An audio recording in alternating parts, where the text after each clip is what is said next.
इसीलिए इनका नाम रखा गया था वर्धमान, यानी लगातार बढ़ते रहने वाले। क्योंकि जब से ये आए तो राज्य भी बढ़ा, राज्य की धन संपदा भी बढ़ी, प्रजा में सुख भी बढ़ा और साधु संतों में हर्ष भी बढ़ा। इसलिए इनका नाम रखा गया था वर्धमान। तो वाकई कितना विराट और कितना विशाल व्यक्तित्व रहा है महावीर स्वामी का। गुरुजी, एक बात और मैं पूछना चाहती हूँ, उनका जब जन्म हुआ था तो उनकी माता को आखिर कैसे पता लगा था कि वो कोई अवतार हैं या वो कोई सामान्य पुरुष नहीं है? जी, दरअसल उनकी माता को कुछ स्वप्न दिखाई दे रहे थे जी। तो उनके जो पिता हैं सिद्धार्थ, राजा सिद्धार्थ, उन्होंने उन स्वप्नों का अर्थ बताया। वो 16 प्रकार के स्वप्न उनको अक्सर दिखाई देते थे। तो उन 16 प्रकार के प्रश्नों का, क्योंकि वो स्वयं भी बहुत ज्ञानी थे दोनों जन, तो राजा सिद्धार्थ ने उन स्वप्नों का जो अर्थ निकाला था उसी से ये स्पष्ट हो गया था। और अतिशय का भी वर्णन है जैन ग्रंथों में कि आने वाला बच्चा कोई बहुत महान अवतारी पुरुष है, ये भगवान है। वाकई, और उन स्वप्नों से स्पष्ट हुआ था कि कितना बड़ा व्यक्तित्व अब इस धरती पर अवतार लेने वाला है। सपने यानी कि नींद, और नींद ही तो विषय है हमारा। तो बहुत कुछ जानेंगे, नींद में हम क्या स्वप्न देखते हैं, क्या आने वाली महत्वपूर्ण घटनाओं के संकेत भी हमें सपनों से मिलते हैं, नींद से मिलते हैं। लेकिन उससे पहले प्रथम 4 राशियों का हाल। गुरुजी, उनका दिन कैसा होगा? यानी मेष, वृषभ, मिथुन और कर्क राशि का आज का हाल। मेष राशि, यह दिन आपके लिए बहुत अच्छा है। खूब मेहनत करें, आगे बढ़ने के अवसर मिल रहे हैं। इस दिन शत्रु भी आपके साथ मित्रवत व्यवहार करेंगे, इसलिए चिंता ना करें। बस एक छोटी सी सावधानी हेल्थ को लेकर जरूर रखिएगा। एक छोटा सा उपाय कीजिएगा, एक नारियल अपने सर से उतार कर किसी को दान कर दीजिएगा, तो रास्ते में आने वाली बाधाएं कम हो जाएंगी। बस ये उपाय करिए, अपने काम पर जुटिए, भरोसा ठीक करेंगे। वृषभ राशि, यह दिन आपके लिए अच्छा है। खासतौर से दोपहर 3 बजे तक का समय आपके लिए विशेष अच्छा है। इस समय में किए गए कार्यों का आपको अच्छा लाभ मिलेगा, प्रशंसा मिलेगी। लेकिन एक सावधानी, अपनी हेल्थ को लेकर, खासतौर से पेट और पीठ को लेकर थोड़ा ध्यान रखिएगा। बच्चे का स्वास्थ्य भी हल्का फुल्का गड़बड़ हो सकता है। प्रेम संबंध में जो लोग हैं वह इस दिन विशेष ध्यान रखें, नहीं तो कोई गड़बड़ ना हो जाए। उपाय क्या करेंगे? इस दिन को बेहतर बनाने के लिए काले और नीले वस्त्र ना पहने, पीले वस्त्र पहने, अपने इष्ट का स्मरण करें और काम पर जुटे। मिथुन राशि, समय तो अनुकूल है लेकिन प्रोग्रेस आपकी धीरे धीरे होगी, इसलिए थोड़ा धैर्य बना के रखें। छोटी सी सावधानी जरूर बरतने की आवश्यकता है। इस दिन जल्दबाजी में कोई भी फैसला ना लें और वाहन बहुत सोच समझ कर चलाइएगा। किसी को धन देते समय थोड़ा अलर्ट रहें। उपाय क्या करेंगे? दिन को बेहतर बनाने के लिए आप हरी सब्जियों का दान जरूर कर दें। कर्क राशि, मेहनत बहुत करनी पड़ेगी। अचानक कोई यात्रा भी करनी पड़ सकती है या आपका मन ना होने पर भी आपको भागदौड़ करनी पड़ सकती है, लेकिन फिर भी नतीजे अच्छे होंगे। बस एक छोटी सी सावधानी बरत लीजिएगा, आलस्य आपके लिए घातक सिद्ध हो सकता है। उपाय क्या करेंगे? दिन को बेहतर बनाने के लिए तो हल्का भोजन कीजिएगा और दूसरी चीज अपने बुजुर्गों को प्रणाम करके, अपने इष्ट को प्रणाम करके फिर अपने काम पर जुटिएगा। तो उपाय नोट करते जाइए, जो सावधानियां रखनी है उनका भी जरूर ध्यान रखिएगा, क्योंकि ये भी बहुत महत्वपूर्ण होता है। अब बारी आती है आज की परवरिश टिप की। गुरुजी, वो क्या है? बच्चों के खेलने से संबंधित एक छोटी सी बात। बच्चों को बाहर जाकर खेलने के लिए एनकरेज कीजिए, जबरदस्ती लेके जाइए और कोशिश कीजिए कि वह थोड़ा सा भागे और उछले। इससे उस बच्चे के व्यक्तित्व में भी बड़े अच्छे परिवर्तन होते हैं। साथ ही साथ उसमें कॉन्फिडेंस बढ़ता है, उसका ब्लड सर्कुलेशन और ऑक्सीजन बढ़ने की वजह से उसका दिमाग पढ़ाई में बेहतर काम करता है। तो बेशक मॉडर्न जमाने में गैजेट्स आ गए हों, लेकिन बाहर खेलना कितना जरूरी है ये गुरुजी ने आज आपको समझाया। अब बात उन लोगों की जिनका आज जन्मदिन है। गुरुजी, उनका साल कैसा होगा? जिनका भी आज जन्मदिन है, हम लोगों की ओर से उनको जन्मदिन की ढेर सारी शुभकामनाएं। दीर्घायुरारोग्यमस्तु, सुयशः भवतु, विजयः भवतु, जन्मदिन शुभेच्छा। आपके आगे आने वाले 12 महीने बहुत अच्छे हैं। नए रिश्ते जुड़ते हुए नजर आ रहे हैं, कुछ नए कार्य होते हुए नजर आ रहे हैं। प्रमोशन, पढ़ाई, घर की मेंटेनेंस, घर में थोड़ा सा बदलाव, सुखद परिवर्तन आदि ये सब होता हुआ दिखाई दे रहा है। तो ये समय आपके लिए बहुत अच्छा है और खास तौर से आपके लिए जून, उसके बाद सितंबर, फिर दिसंबर, फिर जनवरी, फिर मार्च 2020, ये कितने अच्छे सारे महीने आपके, तो खूब कल्याण होने वाला है। बस सेहत का ध्यान दें, रिश्तों में उलझने से बचिएगा और आज अपनी माँ, बहन, किसी के हाथ से भी एक सफेद धागा अपने गले में जरूर डाल लीजिएगा और रोजाना देवी उपासना अवश्य करें, कल्याण होगा। All the best. तो वाकई कितना बढ़िया समय आपके लिए है आने वाला साल। जीवन में नवीनता भी आएगी, नए रिश्ते भी जुड़ेंगे। बस वो उपाय जरूर कर लीजिएगा जो गुरुजी ने आपको बताए हैं। अब बात करते हैं आज की व्यथा की। गुरुजी, हमारे एक दर्शक हैं, बहुत परेशान है वो। उनका नाम है नीतू आनंद। उन्होंने हमें लिख भेजा है। उनकी डेट ऑफ बर्थ है 28/12/1975 दिल्ली में। हालांकि समय इन्हें ठीक से ज्ञात नहीं है। मॉर्निंग सुबह 4 से 5 बजे का इनका समय है। ये जानना चाहती हैं कि अपना घर इनका कब बनेगा और बरकत नहीं है बिल्कुल। लेडी सूट का काम है, शॉप खोलनी है, क्या पार्टनरशिप में सक्सेस मिलेगी? देखिए, पार्टनरशिप 2023 से पहले आपको फल नहीं देगी, इससे आपको नुकसान होगा। घर में भी आपके कला हो सकती है उस वजह से। तो पार्टनरशिप 2023 से पहले आप नहीं सोचिए, अपना कार्य शुरू करिए। जून से आपको लाभ होना शुरू होगा, वो भी थोड़ा थोड़ा। नवंबर के बाद आपका समय और बेहतर होगा। 2020 से आपका समय और बेहतर होगा, खासतौर से जून 2020 से दिसंबर 2020 के बीच में थोड़ा बेहतर स्थिति में आप आ जाएंगे। ये जो समय आपका चल रहा है, ये समय आपको बहुत सपोर्ट नहीं कर रहा है, इसलिए आपको मेहनत बहुत करनी पड़ेगी और उधर शरीर आपका मेहनत करने नहीं देगा। इसी तो दुर्भाग्य कहते हैं।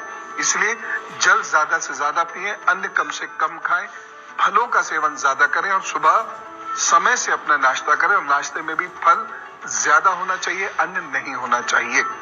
दोपहर 12 बजे से 6 बजे के बीच में ही अन्न खाएं, बाकी तो अन्न ना ले, बहुत भूख लगने पर थोड़ा बहुत ले लें। एक चांदी का छल्ला अपनी इंडेक्स फिंगर में जरूर धारण कर लीजिएगा बृहस्पतिवार के दिन। तरक्की होगी, कल्याण होगा। तो नीतू जी, मेहनत करते रहिए, हिम्मत मत हारिए। पार्टनरशिप में सक्सेस 2023 के बाद आपको मिलेगी। बस वो उपाय जरूर कर लीजिएगा जो गुरुजी ने आपको बताए हैं। नींद बहुत जरूरी है, लेकिन किस तरह की नींद आप सोते हैं, क्या करवटें बदलते हैं, बहुत जल्दी आपकी नींद टूट जाती है, आंख खुल जाती है, ये सब कुछ हमें क्या बताता है भविष्य के बारे में? गुरुजी, आप जिक्र कर रहे थे कि बार बार करवटें बदलते हैं कुछ लोग, तो आखिर किस चीज की ओर इशारा है? ये अच्छी निशानी नहीं है। अगर कोई व्यक्ति बहुत ज्यादा करवटें बदल रहा है तो ये अच्छी निशानी नहीं है। देखिए, बहुत ज्यादा करवटें बदलने वाले लोगों की नींद तो डिस्टर्ब होती है, साथ ही साथ ये कुछ अशुभ संकेत भी है। यदि आप बहुत ज्यादा करवटें बदल रहे हैं तो इसका मतलब स्ट्रेस आपके ऊपर हावी होने लगा है और ये आपको परेशान करेगा। दूसरी चीज ये भी है कि कहीं ऐसा तो नहीं कि हार्मोनल सिस्टम में डिस्टर्बेंस आने लगे, क्योंकि इसकी वजह से भी कभी कभी ऐसा होना शुरू हो जाता है। और तीसरी जो महत्वपूर्ण बात वो है ये कि आपके गैस बहुत ज्यादा बन रही है, जो आपको आगे जाकर कोई बड़ा संकट दे सकती है। तो अब आपको पता चल गया है, तो आप अपना इलाज खुद ही कर लीजिए। इतना तो सभी जानते हैं। ये चीज कैसे ठीक होगी? ध्यान साधना से, ईश्वर को समस्त सर्वस्व अर्पण करने से और संतुलित भोजन और दिनचर्या से ये ठीक होने लगेगा। एक और चीज है, बहुत सारे लोग उल्टा सोते हैं और पैर को अपना तोड़ मरोड़ लेते हैं। बहुत भावुकता है और ये बहुत अच्छी बात नहीं है। कहीं मन में कोई गहरी परेशानी भी चल रही है, ये भी बहुत अच्छा नहीं है। ऐसे लोगों को क्या करना चाहिए? ऐसे लोगों को घास पर टहलना चाहिए और पशु पक्षियों को रोजाना भोजन देना चाहिए। अपने आप चीजें ठीक हो जाती हैं। तो करवट बदलना या फिर पैर मोड़कर सोना ये बहुत अच्छी बात नहीं है। आने वाले समय के बहुत अच्छे संकेत नहीं देते। और भी इस पर ढेर सारी बातें गुरुजी से हम पूछेंगे, लेकिन फिलहाल दिन का शुभ अशुभ समय जानने का वक्त हो गया है। गुरुजी, वो क्या रहेगा? पहले अशुभ समय बताता हूँ, फिर शुभ समय बताऊंगा। दो मुहूर्त होगा 11:55 से लेकर दोपहर में 12:46 तक। गुलिक काल रहेगा सुबह 10:45 से 12:21 तक। यमगंड काल रहेगा सुबह 7:34 से 9:09 तक। और राहु काल रहेगा दोपहर में 12:21 से लेकर दोपहर में 1:57 तक। शुभ समय नोट कीजिए, इस दिन अभिजीत मुहूर्त नहीं मिलेगा, लेकिन अमृत काल मिल रहा है शाम को 5:05 से लेकर 6:32 तक। कोई भी महत्वपूर्ण काम, इंपॉर्टेंट मीटिंग या बड़ा काम आप इसी शुभ समय को ध्यान में रखकर कीजिए। अब बारी है राशिफल की। हमें पता है आपको काफी इंतजार है, तो गुरुजी जो बीच की 4 राशियां हैं उनका दिन कैसा होगा? यानी सिंह, कन्या, तुला और वृश्चिक राशि का हाल। सिंह राशि, धन के लिए यह दिन बहुत अच्छा नहीं कहा जा सकता। धन का व्यय होता हुआ दिखाई दे रहा है, लेकिन आप इसे ऐसी जगह खर्च कीजिएगा जहां से लाभ हो सके। कोई एसेट खरीद लीजिएगा, या आपको अगर धन से कुछ खर्च करना ही है, कोई बड़ी चीज खरीदनी है, तो सलाह लेकर करिएगा तो ठीक रहेगा। एक छोटी सी सावधानी, इस दिन अपनी सेहत का बहुत विशेष ध्यान रखें। उपाय क्या करना, ओम रुद्राय नमः का जप करें और थोड़े से दूध और काले तिल से आप शिवलिंग का अभिषेक करके फिर काम में जुटे। कन्या राशि, यह दिन आपके लिए अच्छा है, खुशियां लेके आएगा। आप खुश रहने की कोशिश करें, अच्छे मित्रों की मदद आपको मिलेगी, रिश्तेदारों का भी सहयोग आपको प्राप्त होता हुआ दिखाई दे रहा है। लेकिन एक सावधानी, एक तो आप ठंडी और खट्टी चीजों से बचिएगा, और दूसरी बात यह, किसी के बहकावे में मत आइएगा और भावावेश में कोई डिसीजन मत लीजिएगा। एक छोटा सा उपाय जरूर कर लीजिएगा। इस दिन ओम दुर्गाय नमः का जप जरूर करें और 8 वर्ष से छोटी कन्या को पका हुआ भोजन दीजिएगा, तो मुझे सब ठीक करेंगे। तुला राशि, इस दिन व्यय हो सकता है, भागदौड़ बहुत हो सकती है और कंफ्यूजन भी बहुत ज्यादा रहेगा, लेकिन फिर भी भाग्य पक्ष ठीक है, चिंता ना करें। इस समय में किए गए कार्यों का आगे लाभ होगा। एक छोटी सी सावधानी इस दिन जरूर बरतिएगा। जिन लोगों को सर आंख की दिक्कत रहती है, सर्दी की दिक्कत रहती है, वो विशेष ध्यान रखें। उपाय क्या करना है, दही का दान दीजिए, अपने काम पर जुट जाइए, फिर सब ठीक करेंगे। वृश्चिक राशि, ये समय आपके लिए अनुकूल है, लाभ होता हुआ दिखाई दे रहा है, आपके एफर्ट से फायदा मिलेगा। लेकिन एक सावधानी रिश्तों को लेकर रखनी होगी, उसके लिए यह दिन अच्छा नहीं है। उपाय क्या करना है, लाल मसूर की दाल का दान कीजिएगा, हनुमान जी को याद करके फिर अपने काम पर निकलिएगा। उपाय नोट करते जाइए अपने राशि के हिसाब से। कौन सा उपाय गुरुजी ने आपके लिए बताया है, उसे जरूर कीजिएगा। गुरुजी, कई बार नींद में लोगों को बहुत सारे सपने आते हैं। कुछ लोग कहते हैं कि मैं तो बहुत सपने देखता हूं या देखती हूं, तो ये किस बात की ओर इशारा करते हैं? ये थोड़ा सा गंभीर मसला है। कुछ लोगों को सपने बहुत आते हैं और ये बहुत अच्छी बात नहीं है। बहुत ज्यादा सपने आना ये अच्छी निशानी नहीं है, और खास तौर से जो प्रेग्नेंट लेडीज हैं, यदि इन्हें बहुत ज्यादा सपने आ रहे हैं तो बिल्कुल भी अच्छी निशानी नहीं है। एक तो हीमोग्लोबिन टेस्ट कराते रहें, ब्लड प्रेशर टेस्ट कराते रहें, चिकित्सीय सलाह माने और थोड़ा मस्त होने की कोशिश करें, क्योंकि आपके गर्भ में एक बहुत बड़ा दायित्व छुपा हुआ है। इसीलिए आप उसके लिए हंसिए और अपने आप को स्ट्रेस रिलीज करने की कोशिश कीजिए। एक काम और करना है, ऐसे लोगों को सेब का दान यदा कदा जरूर करते रहना चाहिए। कितने भी हो सकते हैं, किसी को भी कर सकते हैं, ये आपको बहुत लाभ मिलेगा। सेब के साथ आप और कुछ दे सकते हैं, जैसे टमाटर या कोई सब्जी भी आप दे सकते हैं हरी, लेकिन ये दान करने से आपको लाभ होगा। और ये दान या रविवार को करेंगे, या मंगलवार को करेंगे, या शुक्रवार को करेंगे। एक और चीज मैं कहना चाहता हूं, यदि आपको ऐसे सपने आते हैं जिसमें आप उड़े जा रहे हैं, इधर उधर बहते जा रहे हैं, उड़े जा रहे हैं, या आपको कोई रोता हुआ दिख रहा है, या आप परेशान हो रहे हैं, तो ये सपने बिल्कुल भी अच्छे नहीं है। आप ऐसा कीजिएगा कि आप 41 दिन लगातार आप महामृत्युंजय का जप कर लीजिएगा, या ओम रुद्राय नमः का जप कर लिया कीजिएगा, सुबह या रात जब भी मौका मिले। एक और मैं चीज कहना चाहूंगा, सपने में यदि आप ऊपर जाते हुए दिख रहे हैं, गाय गुरु मंदिर को देख रहे हैं, तो बहुत अच्छा होता है। सपने में अपने इष्ट के दर्शन करना बहुत अच्छा होता है। सपने में पवित्र मंदिर के दर्शन करना, मंदिर तो सारे ही पवित्र है, मंदिर के दर्शन करना या किसी भी धर्म स्थल का दर्शन करना, ये बहुत अच्छा माना जाता है। तो ये सपने आ रहे हैं तो कुछ बहुत अच्छा आपकी जिंदगी में होगा 6-7 महीने के अंदर। तो गर्भवती महिलाओं के लिए बहुत ज्यादा सपने आना अच्छी बात नहीं है, जैसा गुरुजी ने आपको बताया। फिर भी कुछ ऐसे सपने हैं, कुछ खास किस्म के सपने, जिनका आना अच्छी बातों की तरफ इशारा करता है। और अब जान लेते हैं अंतिम 4 राशियों का राशिफल। गुरुजी, उनका दिन कैसा होगा? यानी धनु, मकर, कुंभ और मीन राशि का है। धनु राशि, जल्दबाजी में फैसले मत कीजिएगा। इस दिन स्वास्थ्य का विशेष रूप से आपको ध्यान रखना होगा। रिश्ते इस दिन कमजोर पड़ रहे हैं, आपके निर्णयों का गलत प्रभाव भी पड़ने जा रहा है। लेकिन यदि आप सलाह मानकर चलते हैं तो लाभ निश्चित है।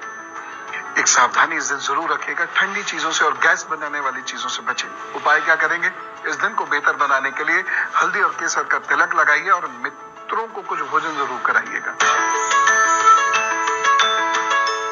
मकर राशि, समय तो आपके लिए बहुत अनुकूल है, यदि भी कुछ बाधाएं जरूर आएंगी। आलस्य भी बना रहेगा, शरीर भी थोड़ा सा दुख देगा, कष्ट देगा, लेकिन फिर भी कार्य आपके बनेंगे। इसलिए लगातार अपने लक्ष्य पे फोकस होकर काम करते रहिएगा। एक छोटी सी सावधानी जरूर बरतें। इस दिन बहुत सोच समझ के निर्णय लें और हर एक की बात ना माने। सोच समझ कर दिमाग से अपना काम करें इस दिन, नहीं तो नुकसान हो जाएगा। उपाय क्या करना है? इस दिन को बेहतर बनाने के लिए दूध का दान कीजिए, या दूध से बनी हुई चीज का भी दान कर सकते हैं। कुंभ राशि, यह दिन आपके लिए धन को लेकर बहुत अच्छा नहीं है, और साथ ही साथ यदि आप बिजली के उपकरणों के साथ काम कर रहे हैं तो जरा अलर्ट रहने की जरूरत है। लेकिन फिर भी दिन ठीक है, आपको रुके हुए कार्य करने का अच्छा मौका मिल रहा है, और विद्यार्थियों के लिए यह दिन बहुत अच्छा है। सावधानी, इस दिन बड़े बुजुर्गों की बात मानिएगा, अपने गुस्से पे कंट्रोल कीजिएगा और रिश्तों में मत उलझिएगा, अन्यथा हानि होगी। उपाय क्या करना है? दही और हरी सब्जी का दान जरूर कर दीजिएगा। मीन राशि, अचानक कुछ गड़बड़ हो सकती है, इसलिए सतर्क रहें, सोच समझ कर बोलें। किसी को धन आदि दे रहे हैं तो सोच समझ कर दीजिएगा, नहीं तो प्रतिष्ठा की भी हानि हो सकती है। फिर भी कुल मिला के दिन अच्छा है। एक छोटी सी सावधानी बरतें। इस दिन पशु पक्षियों के साथ, बुजुर्गों के साथ बहुत ही अच्छा व्यवहार करें, अन्यथा नुकसान होना तय है। उपाय क्या करेंगे? पशु पक्षियों को दाना पानी दीजिएगा और बुजुर्गों की इस दिन मदद सेवा कीजिएगा, लाभ हो जाएगा। ढेर सारे उपाय आपने पूछ लिए गुरुजी से, पता चल गया आपको कैसे आपको दिन को अच्छा बनाना है, सावधानियां भी गुरुजी ने आपको बताई। अब हम क्या जानेंगे? बिल्कुल ठीक, आज का विचार गुरुजी हमारा दिन बनाए। भगवान महावीर जी का जी हाँ जयंती हो और हम उन्हीं की बात ना करें, ये कैसे हो सकता है? तो आज उनकी कही गई एक बहुत ही सुंदर बात है। भगवान महावीर स्वामी कहते हैं, मनुष्य स्वयं अपने दोष की वजह से दुखी होता है, और अपने दोषों को दूर करके वो सुखी हो सकता है। अद्भुत बात है, और मेरे आपके सबके जीवन से हर क्षण जुड़े रहने वाली बात है। तो देखिएगा, जो दुख आप झेल रहे हैं, जो कष्ट परेशानी आप झेल रहे हैं, कहीं इसका कारण आप ही में तो नहीं, और है, उसे दूर करने के लिए मेहनत कीजिए। ईश्वर के पास से आप ठीक रहेंगे और अच्छी जिंदगी जिएंगे। तो देखा आपने कितना बड़ा जीवन मंत्र है। तो पहले अपने दोषों को दूर कीजिए, अपने आप का आकलन कीजिए और आगे बढ़ते जाइए। बहुत बहुत धन्यवाद गुरुजी। आपका दिन शुभ हो, सबको भगवान महावीर की कृपा प्राप्त हो, इसी कामना के साथ राम राम, नमस्कार, भारत माता की जय। इसी के साथ आज के एपिसोड में बस इतना ही। कल फिर आपसे मिलेंगे एक नए विषय के साथ। हमें दीजिए इजाजत और आप देखते रहिए एबीपी न्यूज।